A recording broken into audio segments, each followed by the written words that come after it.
Hello student, good morning all of you. Now we start your chemistry lecture. Yeah, good morning to all. और आज Friday, कल तो paper है आपका. Okay, तो चॉकलेटी प्रॉब्लम पार्ट 4 और आज हम आपके डाउट्स भी लेंगे. तो राइट डाउन करो, कुछ प्रॉब्लम्स और रह गए. Write down. Electronegativity of an element is E1.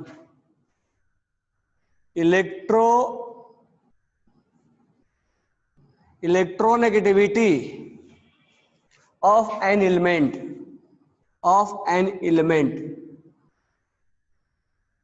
electronegativity of an element is E1 and ionization potential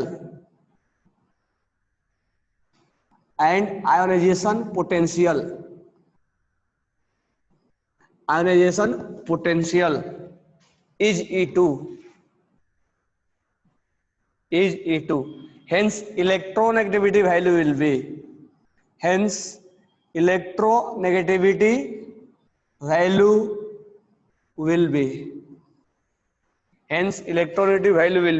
पहला ऑप्शन है 2E1 minus E2, second E1 minus E2, third E1 minus 2E2, four E1 plus E2 by 2.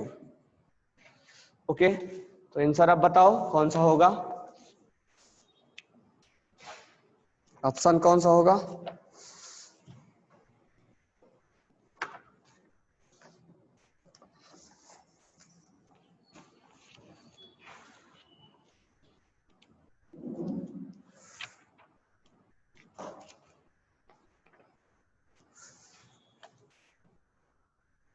Option number 1 होगा. आपको DVP में दिया था मैंने question, ऐसा होगा ना.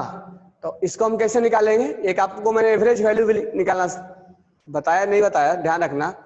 Ionization enthalpy plus electron gain enthalpy divide by 2, this one is average value. इसी पे बनेगा. इलेक्ट्रोनेगेटिविटी विल बी, सॉरी एक चीज गलत हो गया. यहाँ इलेक्ट्रॉन एफिनिटी विल बी होगा. इलेक्ट्रॉन एफिनिटी क्या होगा? Electronegativity of an element is E1 and ionization potential is E2. E1 value क्या होगा? तो यहाँ इलेक्ट्रोनेगेटिविटी का वैल्यू कितना दिया है? E1 equal to IE E2 plus EA निकालना है, divide by 2. 2E1 equal to E2 plus EA, ये इलेक्ट्रॉन एफिनिटी है. तो electron affinity equal to 2E1 minus E2. तो ये this one is average value.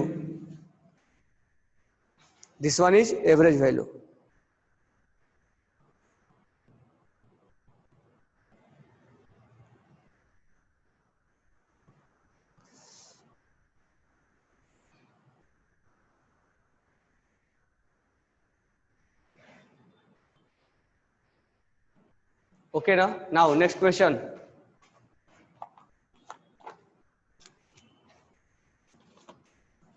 Write down next question.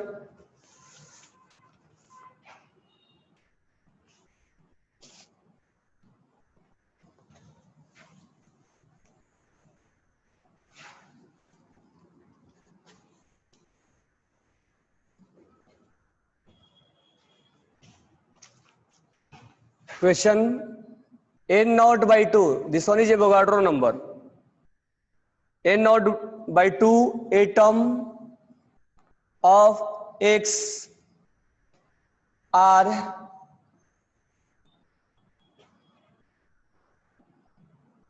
converted into X plus by absorbing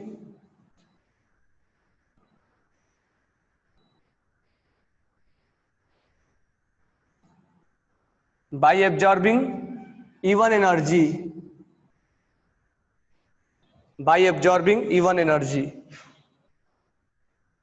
full stop डाल के लिखो 2N naught atom of X are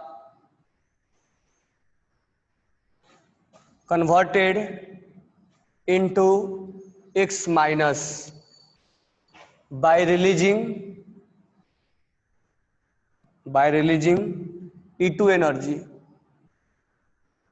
by releasing E2 energy, E1 और E2. Calculate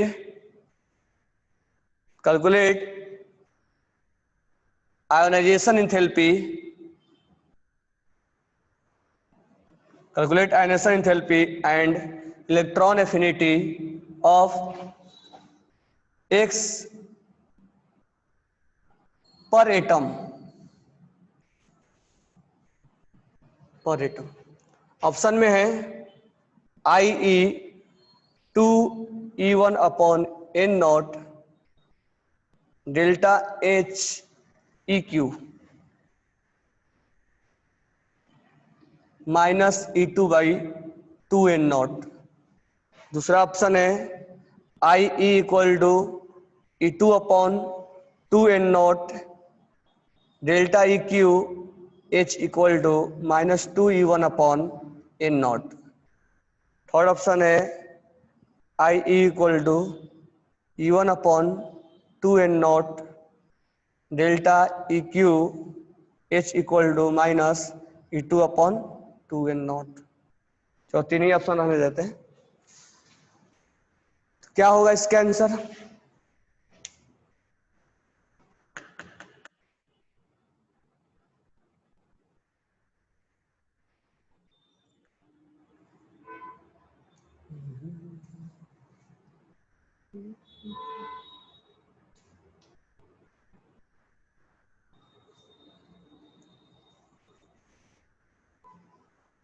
option 1, option 2, option 1 निधि, तेजस, मीखा, Rohit, Omkar, Akshay, मुरनाल. Okay, सबका option क्या आया? 1 ही right है. कुछ का सेकंड भी भेजे हो. 1 इज करेक्ट आंसर. क्या पूछा है? आयनाइजेशन एंथैल्पी और इलेक्ट्रॉन एक्टिविटी पर एटम. मुझे बताओ x से x प्लस जाने में कितना एनर्जी लग रहा है? E1. कितने एटम के लिए? N/2 एटम के लिए. ये कौन सा एनर्जी है? ये आयनाइजेशन एनर्जी है. N0/2 atom are converted into इतना, देन इतना एनर्जी विल एब्जॉर्ब. इस लाइन को पढ़ो, इस लाइन को बस पढ़ो, इतना ही लाइन को. N0/2 एटम को इससे इसमें कन्वर्ट करने में इतना एनर्जी एब्जॉर्ब हो रहा है. पूछ रहा है आयनाइजेशन एनर्जी क्या होगा एक एटम के लिए. तो हम लिखेंगे N0/2 एटम के लिए कितना एनर्जी चाहिए? E1 एनर्जी चाहिए. तो एक एटम के लिए कितना चाहिए? तो E1 अपॉन N0, और ये कहां चला जाएगा? ऊपर 2. हमारा आंसर आ गया. एक एटम के लिए पूछा, पर एटम के लिए पूछा है. हमारा एटम आ गया पर एटम. अब सेकेंड लाइन पढ़ो. 2 नॉट एटम के लिए, 2 नॉट एटम है x से x माइनस जाने में कितना एनर्जी रिलीज हो रहा है? E2. तो इलेक्ट्रॉन एफिनिटी कितना हुआ? E2. इलेक्ट्रॉन एफिनिटी E2 हुआ. लेकिन कितने एटम के लिए बोल रहा है? 2N0 एटम के लिए. तो 2N0 एटम के लिए कितना एनर्जी रिलीज हो रहा है? एक E2 रिलीज हो रहा है. कितने के लिए पूछ रहा है? पर एटम के लिए. इसमें मोल बदलने की तुम्हें कोई जरूरत नहीं है. ये एटम है, अब पर एटम के लिए पूछ रहा है, एक एटम के लिए पूछ रहा है. तो 1 एटम के लिए क्या हो जाएगा? E2 upon 2N0. हाँ, और ये एनर्जी रिलीज होगा इसलिए माइनस लिखा गया है. बरोबर है क्या? ये एनर्जी रिलीज होगा, ये रिलीजिंग लिख दिया इसलिए माइनस नहीं लिखा है. लेकिन ऐसा अगर हम नॉर्मल केस में लिखेंगे तो ये माइनस लिखेंगे. तो E2 अपॉन 2N0. ये भी आंसर सही है. तो इसमें कुछ नहीं करना है, चीजों को समझना है कि इतने एटम के लिए इतना एनर्जी रिलीज कर रहा है. तो एक एटम के लिए कितना, इतने एटम के लिए इतना एनर्जी एब्जॉर्ब कर रहा है, तो एक एटम के लिए क्या होगा निकाल देंगे। इतने एटम के लिए इतना एनर्जी रिलीज कर रहा है, तो एक एटम के लिए क्या होगा निकाल देंगे। वही हमारा आंसर पूछ रहा है, तो ऑप्शन नंबर 1 हो जाएगा।